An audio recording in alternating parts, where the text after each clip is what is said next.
I should not have picked up that novel the other day. But the thing is, when the temperature breaches the 80s mark and starts heading toward the 90s, you can't sit around and do schoolwork. You've got to do something outside. Like pick up a good book and lay down on the grass and read it. So that's what I did. Kara and I were, we were supposed to be attending the honors forum last Friday.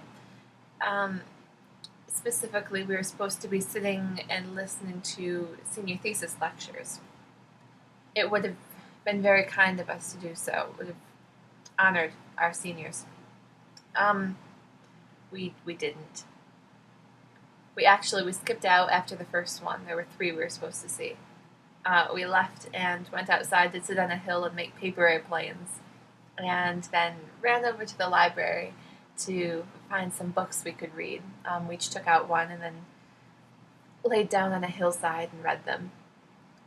And it was just marvelous. Of course, I didn't have enough time to finish the book right then, so the past day I mostly spent finishing reading it. It's Next by Michael Crichton, something like that. The author of Jurassic Park and the creator of the TV show ER, among other things. He writes like science fiction stuff, like legitimately scientific fiction. This particular one was about genetic engineering primarily, genetics and stuff, and it's the sort of thing that's bound to be controversial. I thought it was really good, to be honest. Really enjoyable and informative at the same time. But yeah, so having read that, I am now in a novel reading mood, a book reading mood, and I just don't want to do work. That is not good, especially not around finals time. Oops. So, this last weekend, we also were graced by a visit from Kara's friend Hunter. That was actually what interrupted Kara's and my book reading on the grass. We had to get up and go when he came, and it was great to get to meet him. Pity he couldn't stay much longer than that, but it was good. Glad he came. Well, it's been a week of lasts. Today was our very last class day. All that we have left now is finals, and then it will be our last day here, and we'll all be going home.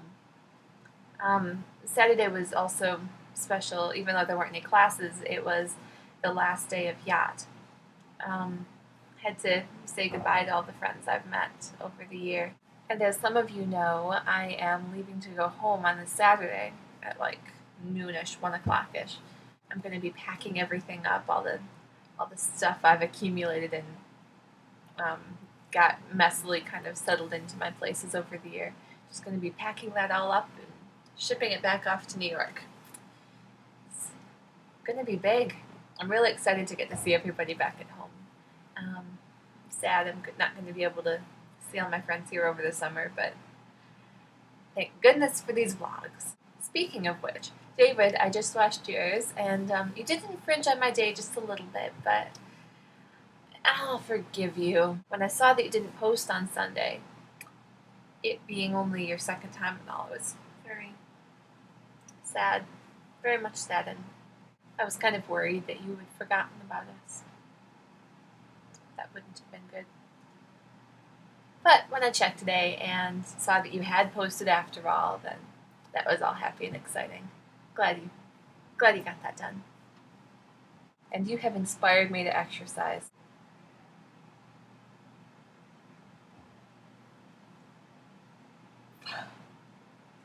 Miranda, it is so amazingly exciting that you've gotten this Songs for a New World to be the first ever musical at CCC. That's just awesome. I'm so proud of you and excited, and I can't wait to see it and hear all about production and everything. And it's going to be so cool. I'm happy. I'm proud of you. Victoria, your life to-do list was just awesome and inspiring and very wonderful. And yeah, Sounds like it'll be fun to do. As for the art versus English major, well, myself being an English major, I like English. I'm pretty much gonna have to third what Sarah said. Follow your interests in terms of classes and stuff. See where that takes you.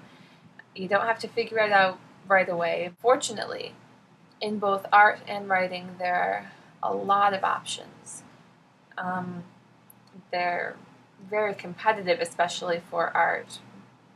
But if you have the talent, if you have the willpower, then there's a chance. Photography is really tough because with just the point and shoot cameras, anybody can go around taking pictures to fill up a website. They might not be quite professional quality, but they'll be cheap and easy, and people just aren't hiring photographers like they used to. So if that's what you're thinking, make sure you're good. I haven't really seen a lot of your photography, so I can't say, but you've got to be good to get anywhere in photography full time. A lot of people have to do that on the side. They have to have a day job if they're going to be a photographer. Yeah, and English? Well, you need writing for just about everything. You need writing for books, the back of books. You need writing for magazines, newspapers, and backs of cereal boxes. So there's a lot of options for that. Just a little plug for English. Victoria, you mentioned that you were considering making your vlog late on purpose just so you could get a punishment? Well, there's good news. You don't have to have a punishment to be required to do something crazy. You can also have a challenge. And I have a challenge for you. Your job for next week is to find 10 people and get them to make the butterfly for you and on camera. So you'll have to film them doing this. And then you can put all the videos together in a montage to celebrate the coming of summer. Hey Francis, I'm a little confused about the ducks in the beginning of your vlog. I mean, they were very cool, don't get me wrong, but I can't quite figure out why they were there. Kara, I'm gonna have to agree with David. That was just an awesome poem. You know I love it and love your reading of it, but seriously, it was very dramatic, passionate, dark, and just all in all, good poem, good reading. Well, folks, that would be all for today. Miranda, I'll see you tomorrow.